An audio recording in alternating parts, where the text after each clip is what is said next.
Selamat siang, Bapak, Ibu, dan teman-teman semua.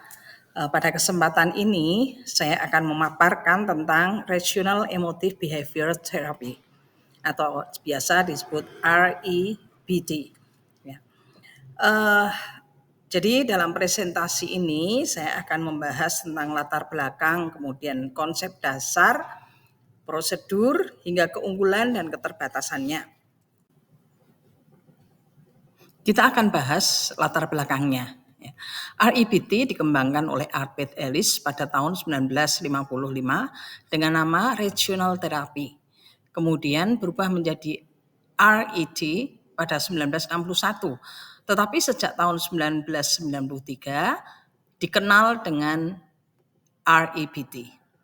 Nah, filosofi ini dipengaruhi oleh filsafat Stoa. Salah satunya dari Epictetus yang mengatakan manusia terganggu bukan oleh peristiwa tetapi oleh cara pandangnya terhadap peristiwa itu. Jadi, fokus dari REBT adalah mengajarkan kita untuk berpikir lurus dan bertindak rasional, bukan hanya dikendalikan oleh emosi. Sekarang kita akan melihat pada konsep dasar dari REBT. Nah, di dalam REBT ini dilihat bahwa setiap individu itu memiliki dua potensi. Yang pertama, potensi untuk berpikir secara rasional, dan yang kedua, potensi berpikir secara irasional. Ketika individu lebih banyak dikuasai oleh pikiran irasional, maka akan timbul masalah di mana di dalam emosional dan perilakunya. Nah, tugas konseling REBT adalah mengarahkan kita kepada pikiran rasional. Misalnya, ketika seseorang gagal di dalam ujian, jika dia berpikir rasional, maka dia akan menyadari dan berkata kepada dirinya sendiri bahwa saya ini gagal karena kurang belajar. Berarti lain kali saya harus lebih giat lagi belajar. Tetapi jika di dalam pikiran irasional, ia akan mengatakan saya ini gagal, berarti saya ini bodoh, saya tidak berguna. Nah, REBT membantu klien mengubah pola pikir yang kedua menjadi yang pertama. Nah, ada model spesial ya, model yang sangat khusus dari REBT, yaitu biasanya disebut dengan model ABCDE. Sekarang kita akan melihat pada skema model ABCDE dalam REBT. Model inti dari REBT itu adalah E, ya. Itu disebut dengan activating event atau peristiwa yang sedang dialami atau terjadi. Kemudian B itu adalah singkatan dari belief, yaitu keyakinan terhadap peristiwa itu. Dan C adalah consequence, merupakan akibat yang kemudian berupa emosi dan terwujud di dalam perilaku. Sedangkan D adalah disputing, yaitu upaya untuk menantang keyakinan yang salah. Nah, mengapa perlu disputing? Karena keyakinan irasional itu sering muncul otomatis tanpa disadari. Misalnya, kadang-kadang orang langsung berpikir saya gagal berarti saya tidak berguna. Keyakinan seperti ini kalau tidak ditentang akan membuat perasaan itu menjadi berlarut-larut dan ini akan mengendalikan emosi serta perilaku manusia. Dengan disputing, kita memeriksa ulang dan menguji pikiran dengan 3 pertanyaan sederhana. Yang pertama, apakah keyakinan itu masuk akal? Kemudian yang kedua, apakah keyakinan itu sesuai dengan fakta? Yang ketiga, apakah keyakinan itu menolong menjadi lebih baik? Jika tidak, maka keyakinan itu harus diganti dengan keyakinan yang lebih rasional, realistik, dan positif. Contohnya, ya, ketika seseorang mengalami penolakan saat melamar pekerjaan, maka ia akan percaya saya ini memang orang gagal. Nah, ini beliefnya, ya. Kemudian dia menjadi depresi, ini merupakan konsekuensinya. Nah, disputing itu akan membantu dia bertanya, benarkah sekali ditolak berarti gagal selamanya? Tentu saja tidak, ya. Maka individu itu harus merubah pikirannya dengan saya hanya perlu mencari kesempatan lain sehingga efeknya itu lebih optimis dan lebih termotivasi. Nah, E adalah hasil dari keyakinan baru yang lebih rasional. Itu merupakan efek dari apa yang sudah dialami setelah mengalami perubahan cara berpikir. Ya.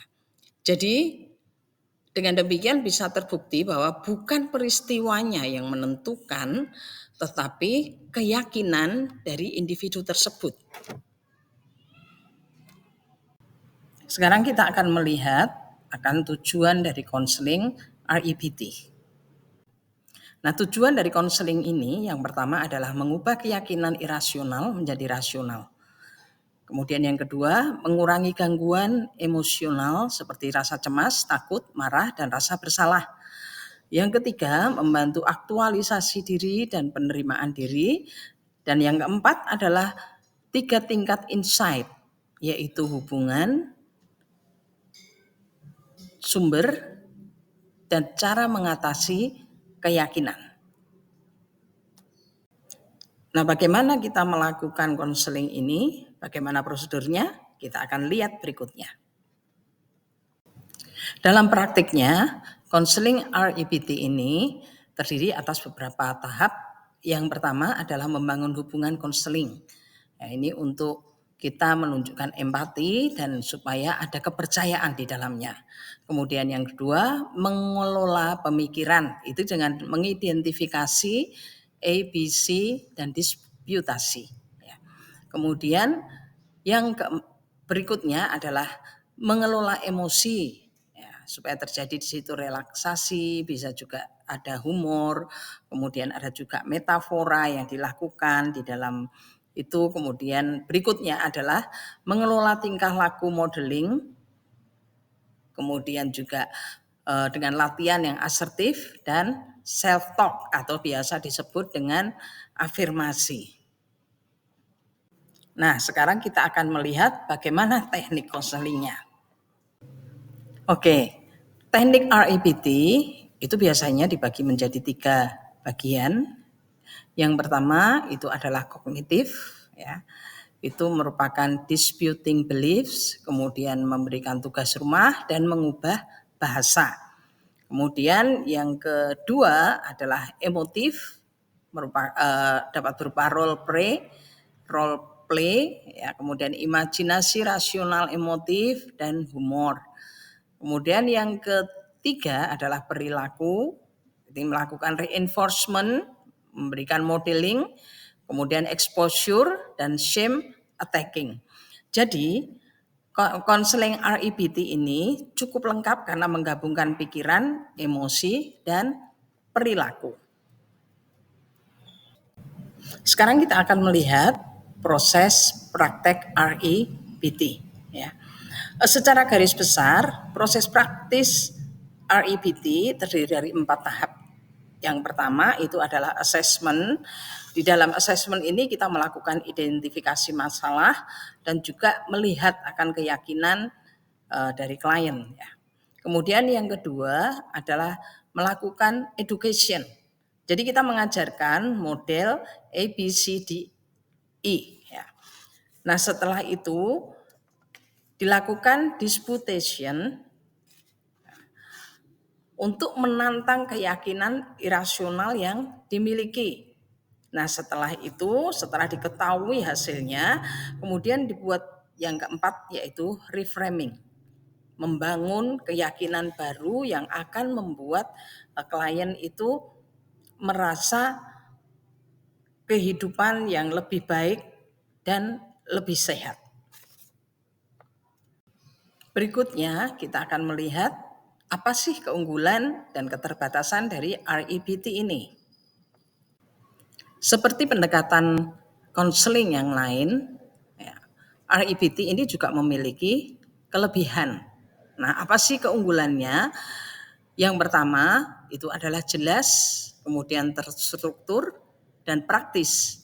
Yang kedua, REBT ini efektif untuk mengelola kecemasan dan depresi. Yang ketiga, waktu yang digunakan itu adalah relatif singkat dan bisa dilanjutkan oleh klien di rumah masing-masing atau di tempat lain, karena mereka akan diajari untuk melakukan sendiri. Setelah kita tahu tentang keunggulannya, sekarang kita akan lihat pada keterbatasannya. Keterbatasan dari REBT ini adalah yang pertama, kurang cocok untuk kasus psikotik yang berat. Kemudian yang kedua, sifatnya itu terlalu konfrontatif dan kadang klien itu menerima itu terlalu keras sehingga mungkin itu bisa membuat klien justru menutup diri. Kemudian yang ketiga adalah terlalu bergantung dengan gaya Ellis. Jadi tidak bisa memunculkan dari kepribadian dari konselornya gitu. Konselor yang asli. Nah, demikian yang bisa saya sampaikan. Sebagai penutup, REBT ini menekankan bahwa bukan peristiwa yang membuat manusia itu menderita, melainkan keyakinan manusia itu terhadap peristiwa yang dialaminya. Nah, dengan mengubah keyakinan yang irasional menjadi rasional, maka manusia bisa hidup lebih sehat secara emosional dan lebih produktif. Sekian, terima kasih.